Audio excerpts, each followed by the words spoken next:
Perkenalkan, nama saya Delvi Mulyani Simudumi dengan NIM 2019-420993. Saat ini saya akan mempresentasikan makalah saya tentang penerapan strategi pembelajaran Pearlison untuk meningkatkan keaktifan siswa kelas 7 SMP pada materi himpunan. Adapun 3 bab yang akan dibahas, bab 1 yaitu pendahuluan, bab 2 pembahasan, dan bab 3 penutup. Kita masuk pada bab 1 yaitu pendahuluan. Adapun 5 poin yang akan dibahas, poin A yaitu latar belakang, B rumusan masalah, C tujuan penulisan, D manfaat penulisan, dan E penjelasan istilah. Proses pembelajaran pada hakikatnya untuk mengembangkan aktivitas dan kreativitas siswa melalui berbagai interaksi dan pengalaman belajar. Keaktifan belajar siswa merupakan unsur dasar yang penting bagi keberhasilan proses pembelajaran. Menurut Whipple dan Hamalik tahun 2009, keaktifan belajar siswa adalah suatu proses belajar mengajar yang menekankan keaktifan siswa secara fisik, mental, intelektual, dan emosional guna memperoleh hasil belajar berupa perpaduan antara aspek kognitif, afektif, dan psikomotor selama siswa berada di dalam kelas. Dalam kegiatan pembelajaran, guru biasanya menjelaskan konsep secara informatif, memberikan contoh soal, memberikan soal-soal latihan. Guru merupakan pusat kegiatan, sedangkan siswa selama kegiatan pembelajaran cenderung pasif. Siswa hanya mendengarkan, mencatat penjelasan, dan mengerjakan soal. Dengan demikian, pengalaman belajar yang telah mereka miliki tidak berkembang. Strategi Pearlison merupakan strategi pembelajaran yang merupakan bagian dari active learning atau pembelajaran aktif. Ini berarti strategi Pearlison merupakan strategi untuk mendukung pengajaran sesama siswa di dalam kelas. Dalam psikologi, anak akan lebih leluasa belajar dengan teman sebayanya, sehingga tidak ada rasa canggung untuk mengungkapkan permasalahan yang belum dipahami. Dalam pembelajaran matematika sendiri, terdapat materi himpunan. Himpunan diperkenalkan oleh Georg Cantor, seorang ahli matematika dari Jerman.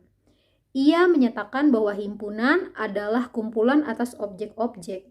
Objek-objek tersebut berupa benda abstrak maupun konkret. Pada dasarnya, benda-benda dalam suatu himpunan tidak harus mempunyai kesamaan sifat. Himpunan merupakan kumpulan benda-benda atau objek-objek yang tidak didefinisikan dengan jelas. Pengaruh strategi ini pada materi himpunan adalah siswa dapat diajak untuk turut aktif saat proses pembelajaran. Siswa dapat belajar dengan lebih menyenangkan sehingga keaktifan pada saat proses pembelajaran meningkat. Maka diharapkan keberhasilan pembelajaran pun bisa lebih maksimal. Berdasarkan uraian tersebut, saya memilih judul penerapan strategi pembelajaran Pearlison untuk meningkatkan keaktifan siswa kelas 7 SMP pada materi himpunan. Kita masuk pada poin B, yaitu rumusan masalah. Berdasarkan latar belakang yang telah saya uraikan, maka rumusan masalah dalam makalah ini yaitu bagaimana penerapan strategi pembelajaran Pearlison untuk meningkatkan keaktifan siswa kelas 7 SMP pada materi himpunan. Dan poin C yaitu tujuan penulisan. Tujuan penulisan makalah ini yaitu untuk menerapkan strategi pembelajaran Pearlison untuk meningkatkan keaktifan siswa SMP pada materi himpunan. Poin D yaitu manfaat penulisan. Penulisan makalah ini diharapkan dapat memberikan manfaat kepada 4 pihak. Yang pertama, sekolah. Sebagai masukan bagi sekolah guna meningkatkan kualitas pendidikan dalam hal pembelajaran matematika pada sekolah setempat. Yang kedua, untuk guru matematika. Sebagai masukan dan juga pengetahuan tentang strategi pembelajaran Pearlison, serta dapat bermanfaat bagi guru dalam menunjang proses mengajar siswa kelas 7 pada sekolah setempat. Yang ketiga, terhadap siswa. diharapkan dapat menumbuhkan kesadaran siswa untuk meningkatkan kemampuannya dengan cara memotivasi diri agar lebih giat dalam belajar, serta dapat menjadi motivasi bagi peserta didik untuk lebih percaya diri akan kemampuannya dan lebih aktif lagi dalam proses pembelajaran.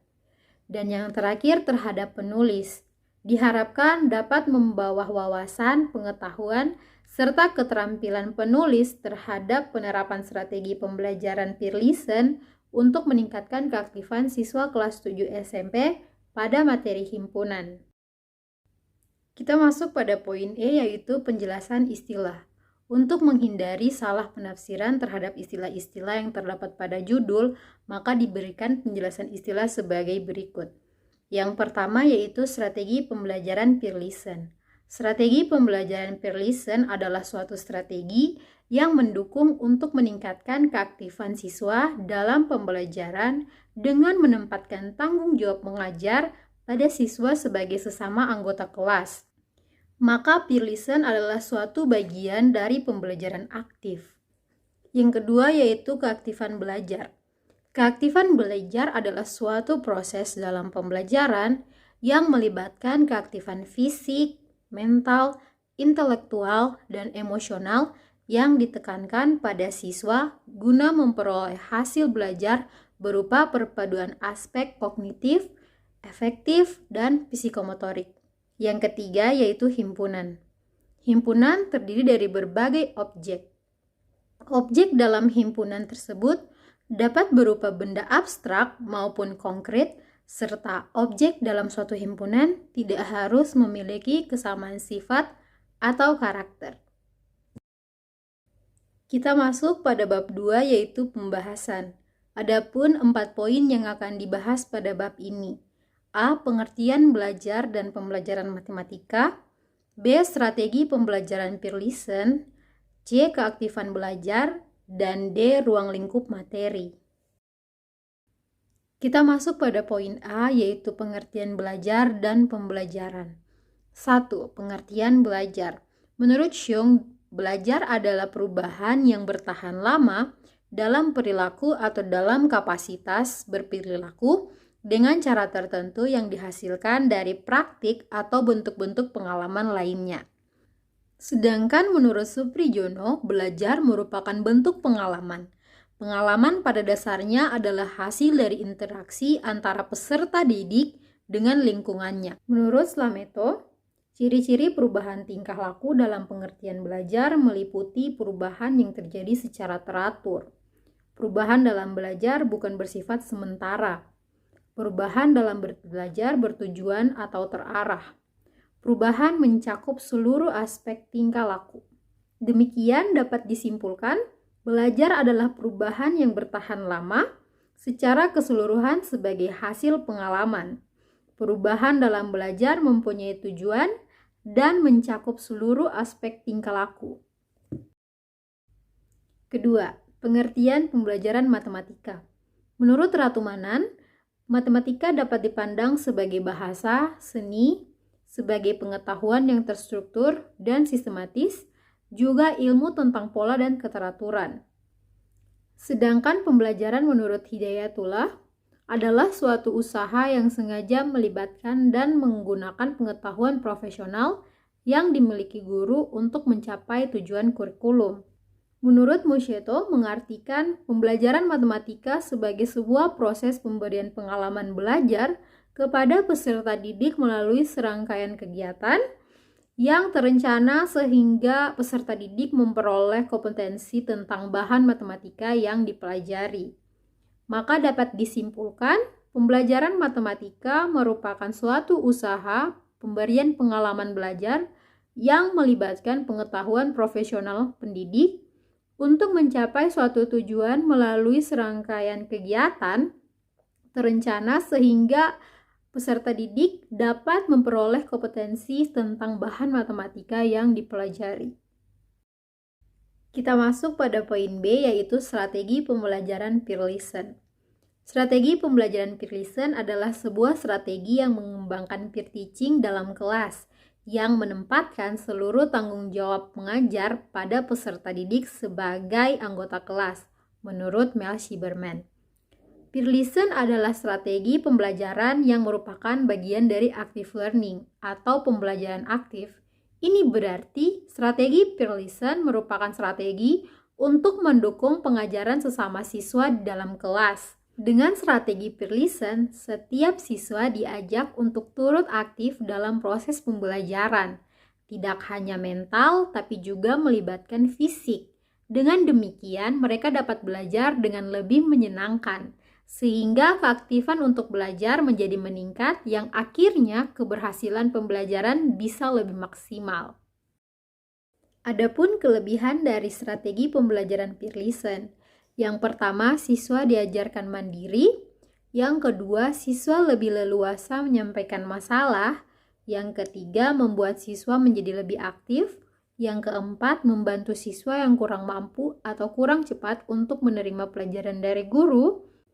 Yang kelima, tutor maupun yang ditutori sama-sama diuntungkan. Yang keenam, siswa memperoleh pengetahuan dan keterampilan. Yang ketujuh, mengajak siswa aktif tanpa adanya faktor pendorong, contohnya guru. Yang kedelapan, menjadikan siswa lebih perhatian. Dan yang terakhir, mengembangkan keterampilan untuk berkolaborasi. Selain dari kelebihan, adapun kelemahan dari strategi pembelajaran peer listen, yaitu yang pertama, tidak semua siswa mampu menyampaikan materi kepada temannya. Yang kedua, tidak semua siswa dapat menjawab pertanyaan temannya. Dan yang ketiga, terkadang ada siswa yang menyepelekan, karena yang mengajar adalah temannya sendiri. Langkah-langkah strategi pembelajaran peer listen. Langkah-langkah strategi peer listen menurut Hisham Sain sebagai berikut. Yang pertama, bagi peserta didik menjadi kelompok-kelompok kecil sebanyak segmen materi yang akan disampaikan. Yang kedua, masing-masing dari kelompok kecil diberi tugas untuk mempelajari satu topik materi, kemudian mengajarkannya kepada kelompok lain. Yang ketiga, minta setiap kelompok menyiapkan strategi untuk menyampaikan materi kepada teman-teman sekelas. Yang keempat, buat beberapa saran. Yang kelima, menggunakan alat bantu visual. Yang keenam, menyiapkan media pembelajaran yang diperlukan. Yang ketujuh, menggunakan contoh-contoh yang relevan. Yang keenam, melibatkan sesama peserta didik dalam proses pembelajaran melalui diskusi, permainan, kuis, studi kasus, dan lain-lain. Yang ketujuh, memberi kesempatan kepada yang lain untuk bertanya. Yang ke-8, memberi mereka waktu yang cukup untuk persiapan, baik di dalam maupun di luar kelas. Yang ke-9, setiap kelompok menyampaikan materi sesuai dengan tugas yang diberikan. Dan yang terakhir, setelah semua kelompok melakukan tugas, beri kesimpulan dan klarifikasi sekiranya ada yang perlu diluruskan dari pemahaman peserta didik. Kita masuk pada C, keaktifan belajar. Keaktifan siswa dalam kegiatan belajar tidak lain adalah untuk mengkonstruksi pengetahuan mereka sendiri. Mereka aktif membangun pemahaman atas persoalan atau segala sesuatu yang mereka hadapi dalam proses pembelajaran. Dalam Kamus Besar Bahasa Indonesia, aktif berarti giat, bekerja atau berusaha, sehingga keaktifan dapat diartikan sebagai suatu hal atau keadaan di mana siswa dapat aktif. Keaktifan siswa dapat dilihat dari berbagai hal, seperti memperhatikan, mendengarkan, berdiskusi, kesiapan siswa, bertanya, keberanian siswa, memecahkan soal, sehingga dapat disimpulkan bahwa keaktifan siswa dalam belajar merupakan segala kegiatan yang bersifat fisik maupun non-fisik dalam proses kegiatan belajar mengajar yang optimal, sehingga dapat menciptakan suasana kelas menjadi kondusif. Keaktifan siswa dipengaruhi oleh beberapa faktor. Faktor-faktor yang mempengaruhi keaktifan belajar siswa adalah yang pertama, memberikan motivasi atau menarik perhatian peserta didik, sehingga mereka berperan aktif dalam kegiatan pembelajaran. Yang kedua, menjelaskan tujuan instruksional atau kemampuan dasar peserta didik. Yang ketiga, mengingatkan kompetensi belajar kepada peserta didik. Yang keempat, memberikan stimulus, masalah, topik, dan konsep yang akan dipelajari. Yang kelima, memberikan petunjuk kepada peserta didik cara mempelajari. Yang keenam, memunculkan aktivitas partisipasi peserta didik dalam kegiatan pembelajaran. Yang ketujuh, memberikan umpan balik atau feedback.